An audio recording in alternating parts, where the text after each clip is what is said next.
Bienvenidos a En Contexto, mi nombre es Sebastián Salazar y los voy a acompañar la siguiente media hora para hablar de un solo tema. A veces hay programas en los que hablamos de un solo tema. El día de hoy nos toca hablar sobre el sistema de pensiones y su eventual reforma. Como ustedes bien saben, ha habido una buena cantidad de discusión recientemente, principalmente en torno a un proyecto de ley en el Congreso. Sin embargo, ha quedado claro de la discusión que toca revisar la manera en la que está estructurado nuestro sistema de pensiones para incluir a muchas personas que actualmente no acceden a una pensión cuando son mayores. Vamos a hablar de esto y más aquí en Contexto. Pausa y volvemos. En Contexto llega gracias a la Fundación Naumann, Universidad César Vallejo, examen de admisión 21 de febrero y los portales. Bueno, estamos de vuelta aquí en Contexto para hablar justamente del tema que nos trae hoy al programa, pero específicamente el tema de la reforma del sistema de pensiones. Esta es una discusión que se está llevando a cabo no solo en el Perú, sino a nivel global, particularmente en países desarrollados por problemas que son propios de ellos y distintos de los que tenemos nosotros actualmente. En nuestro país hay dos sistemas que están al mismo tiempo, el sistema de ahorro público y el sistema de ahorro previsional privado. Por un lado representan las AFP en el privado y la ONP representa al ahorro público. Los sistemas funcionan de manera distinta. La ONP funciona de manera de reparto, en el cual hoy los que están jubilados reciben pagos de los que actualmente están haciendo los pagos. Mientras tanto, las AFP son cuentas individuales que se capitalizan, bueno, valga la redundancia, individualmente. Para hablar justamente de esto y las reformas que faltan para mejorar el sistema, se encuentra con nosotros el presidente y economista del Instituto Invertir, Daniel Córdoba. Gracias por estar aquí con nosotros, Daniel.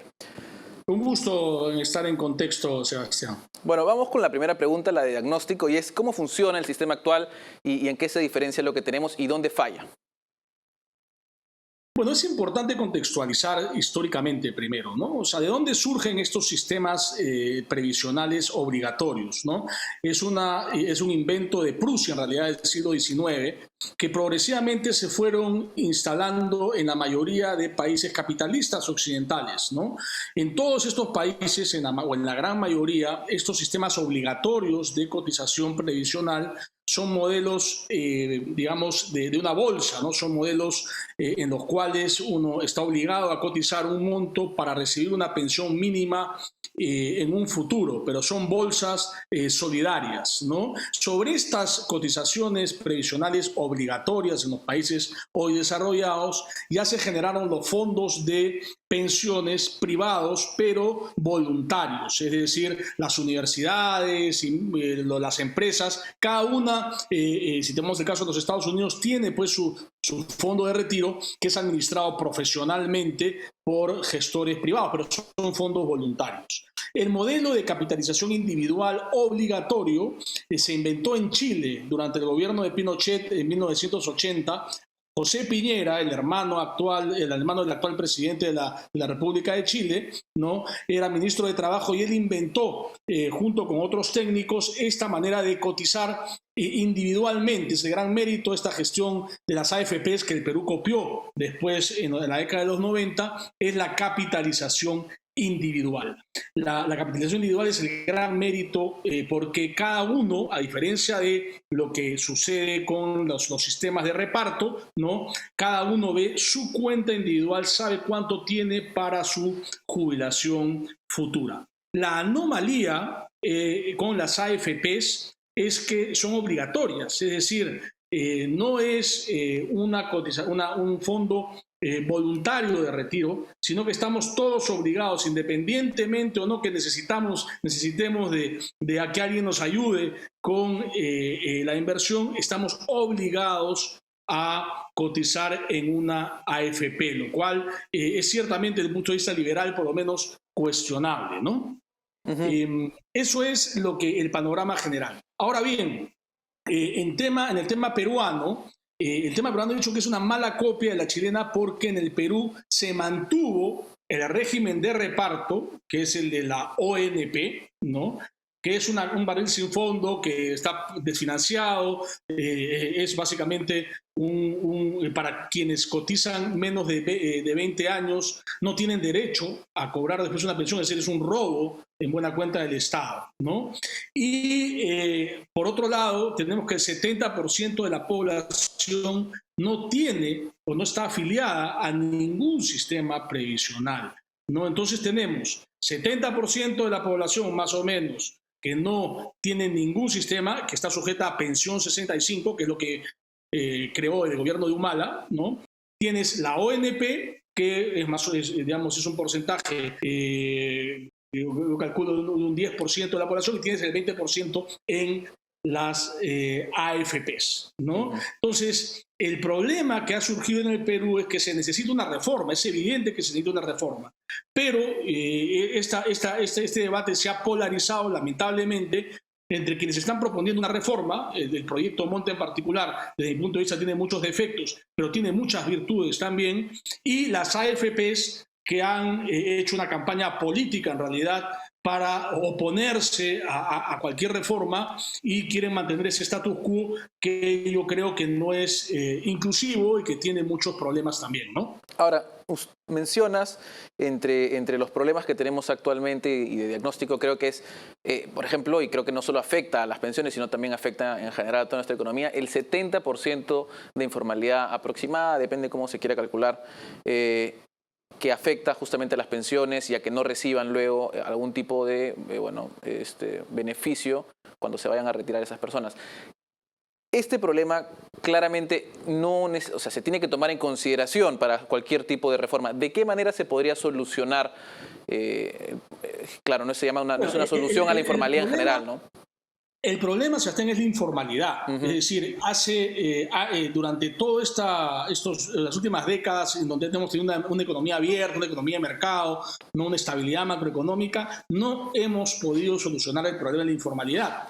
Entonces, en algo está fallando el modelo económico. El modelo económico es un modelo que no es capaz de incluir, por alguna razón, ¿no?, a esta población, tanto en el tema previsional como en el tema de salud, que para mí es incluso más grave, ¿no? Entonces, ¿qué cosa es lo que yo creo que hay que hacer? Y después de haber estudiado el tema durante mucho tiempo, la conclusión a la que hemos llegado, por lo menos en Invertir, es que tenemos que ser sinceros con nuestra estructura.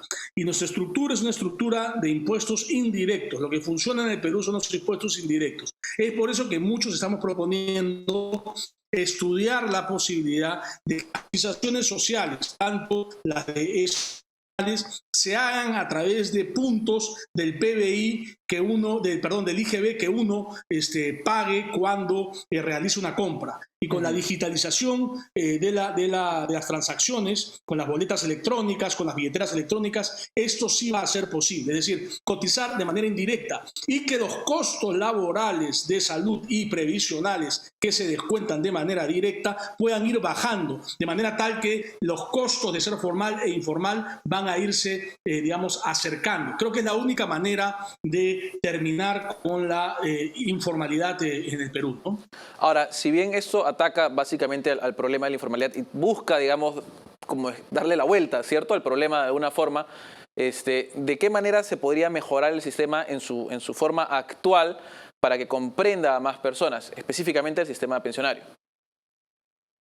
Bueno, yo creo que la razón de ser de un sistema pensionario obligatorio, de una cotización obligatoria, es reducir la cantidad de señores mayores o viejitos, indigentes que podríamos tener en un futuro. Es decir, que las personas, cuando lleguen a una edad en la que ya no pueden trabajar, tengan un ingreso mínimo.